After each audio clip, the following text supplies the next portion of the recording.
แต่ละมือกินกระท่อมลิ้นไพ่ลิ้นการพนัน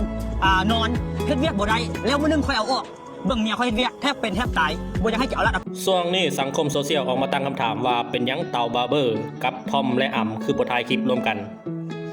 นซึ่งทอมกับอ่ำเนี่ยสิเป็น CEO แบรนด์ดังแบรนด์หนึ่งในฝากฝั่งของประเทศลาวล่าสุดทอมกับอ่ำได้ออกมาบอกเลยว่าสาเหตุที่บ่ได้ถ่ายคลิปนำกันเป็นย้อนหยังไปฟังกันเลยทุกคน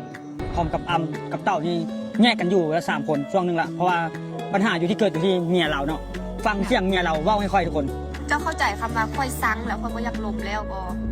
เดี๋ยวสิบังคับค่อยไปลมเขาอีกอย่างค่อยกระโทรไปดีๆมีหยังก็เว้าเลยบ่อยากเห็นหน้าค่อยขี้เดียดค่อยบ่ล้มค่อยขี้เดียดนางหน้าแล้วให้ค่อยไปดีกับเขาแล้วค่อยตายดีก่อนให้ค่อยโทรลมตอนนี้เลยได้บ่สักเอาให้มันแตกกันไปข้างนึงหวังสิให้ค่อยดีกับเขาค่อยบ่ดีเด็ดขาดซาดนี่ตายก็บ่ต้องเผากันสมควรบอกว่าแบบนี้ค่อยทั้งที่ตั้งแต่แรกมีบ่ได้มาเริ่มนำค่อยมีค่อยคนเดียวที่เริ่มธุรกิจกับอ่ำกับเต่าแล้วมื้อนึงเมียค่อยเห็นนางบ่มีเงินเห็นนางบ่มีเงินอยู่เห็นนางเห็นว่าเป็นฮักเป็นแพงเป็นเสี่ยวเป็นดองกันก็เลยเอาเข้ามาหุ้นส่วนธุรกิจมาเงินก็ได้เงินก็มีติดบัญชีเป็นตื้อแล้วมื้อนึงแต่ละมื้อกินกระท่อมลิ้นไพ่ลิ้นการพนั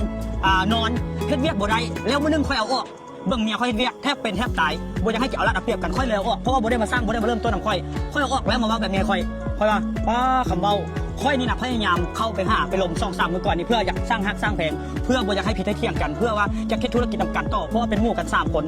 เมียเต่าค่อยย่างเข้าไปปุ๊บอยู่ห้านเต่าบาร์เบอร์ย่างนี่ออกจากค่อยลดเกียรติเข้าไปลมบ่ให้เกียรติค่อยเลยครอบครัวบ่ให้เกียรติค่อยสร้างคนในครอบครัวค่อยนี่สร้างแทบเป็นแทบตายมันสมควรบ่ทุกคนที่เฮ็ดแบบนี้กับค่อยทั้งที่เจ้าบ่ได้มาเริ่มธุรกิจกับค่อยแล้วค่อยดึงเจ้าเข้ามามีเงินมีคำแล้ว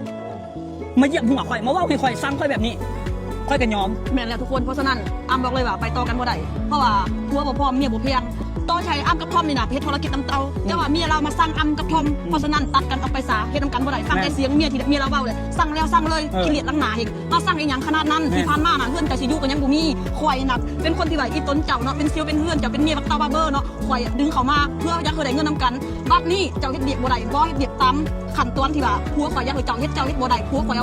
าออกไปเจ้าสั่งปุ๊บเจ้าบ่อยากเห็นหน้าเจ้าขี้เกียจเจ้าแบบว่าบ่ปากบ่เว้าตอนได้เงินเด้เจ้ายังเฮ็ดเจ้ายังปากยังล้มน้ำผัวข่อยได้ปกติบ่ได้เงินน่ะเป็นคนละคนเลยเป็นยังคือเป็นคนแบบนี้ทั้งมาเจ้าบ่ได้แต่ผัวเจ้าก็ยังได้เด้ผัวเจ้ามีเฮือนเจ้าก็ต้องได้อยู่เฮือนน้ำผัวเจ้ามีรถเจ้าก็ยังได้ขี่รถน้ำผัวเจ้าเป็นยังเจ้าคือผู้สร้างฮักสร้างเพียงเป็นยังเจ้าคือมาใจจึกใจดำให้พวกข่อยปานนั้นแล้วเจ้านี่เป็นยังให้เจ้าค่อยถามเพราะถ้าคนแบบว่าเป็นคนที่ว่าคติกับค่อยขนาดเลยคติเป็นคนที่เป็นไม้ยันเหลี่ยมเป็นแบบมันจะปีนอยู่ตลอดคือบ่กล้าสู้หน้าเฮานะเขาจะไปล้มต่อหน้าว่าผิดอย่างกันเป็นอย่างกันย่างนี่ของเฮาเลยความหมายว่าถ้าคนจริงใจนะเป็นอย่างคือบ่กล้าล้มต่อหน้ากันมีอย่างผิดคือบ่ปรับความเข้าใจกันสร้างฮักสร้างแพงกันแล้วมาเฮ็ดแบบนี้กับค่อยนะโคตรบ่มีเกียรติเลยกับเมียเต่าบาร์เบอร์ค่อยประเทศเสี่ยวก็อย่างเฮือนก็อย่างค่อยว่าตั้งแต่มื้อนี้ต่อไปค่อยนี่ค่อยสิตัดทุกอย่างเพราะธุรกิจนี้ค่อยเป็นคนสร้างขึ้นมาค่อยเป็นคนเฮ็ดขึ้นมาค่อยเป็นคนเริ่มคนมาคนเดียวตอนนั้นพี่ทันเริ่ม3คนเนาะนางนี่บ่ได้เริ่มเงินลงทุนกับบ่ได้ลงทุนนำเพื่อว่าความอีตนสงสารดึงเขามาแล้วอยากได้เงินหลายแล้วบ่อยากเฮ็ดเวียกเจ้าเบิ่งควายแม่ควายนี่นะแทบเป็นแทบตายเอาห่างกายหาเงินเอาห่างกายเนี่ยทุกกินดิบกินข้าวกินเปิกกินเปื่อนเฮ็ดทุกอย่างไผสิดาคนดาทางโดกควายก็ยังฮับได้แล้วเจ้าเด้เป็นยังคือบ่เฮ็ดเพื่อทุกควายเด้อย่าเฮ็ดแต่ทุกควายเฮ็ดเพื่อเจ้าค่อยมีลูก8-9เดือนมาเงินมาซานที่ช่วยทันช่วยนี่ไฟเบอร์มาเต็มนั่งขาไก่ห้างอยู่ค่อยว่าป้อเป็นแบบนั้นตลอดเลยมาได้เป็นแบบนั้นบ่เข้าใจกันต้องมีแล้วอ่ะคำให้คำด่าคำเว้าถ้าเฮาบ่ให้บ่ด่าเจ้าบ่ได้โตไปแล้วเจ้าจะเป็นนายคนแล้วเจ้าเฮ็ดบ่ได้เขาว่าอันนี้ผู้หญิงที่ควงแล้วผู้หญิงที่แบบว่าเก่งกว่าผู้ชายเก่งกว่าเก่งกว่าคู่เฮ็ดธุรกิจนำกันเพราะฉะนั้นทุกข่อยขอตัดออกไปก่อนเลยตอนนี้ตัดนางนี่ออกไปเนาะแต่ว่ายังข่อยนี่บอกผัวข่อยว่าผัวเอ้ยอดเอาวันยักไม่ยักไอ้เต่าบาร์เบอร์นี่ก็เป็นงูเจ้าทุกเจ้าสร้างฮักสร้างเพียงกันมาแต่โดนแล้วเอาเต่านี่อยู่ลำเฮาเมียเราจะเป็นยังไงกะยาแต่มาเบิ่งคู่มือนี่การกระทำของเมียเราบ่ได้ให้เกียรติเฮาเพราะฉะนั้นอ้ำก็เลยว่าวันนี้เลยผัวเมียเฮาต้องได้ตัดสินใจแล้วแหละค่อยว่าค่อยตัดสินใจแล้วแหละบางเทื่อเขาก็ต้องค่อยนี่พยายามเมียบอกให้ตลอดอดเอาเมียเราก็อย่าเราส่วนเราก็อย่าเราแต่มาฮอดมื้อนี้เบิ่งเมียเราเฮ็ดให้ค่อยคำเบ้าคำว่าบ่ให้1คำเว้าคำว่าแถมบ่พอไปเป่าหูแม่พ่อปู่แม่ย่าเพิ่นอยู่อัน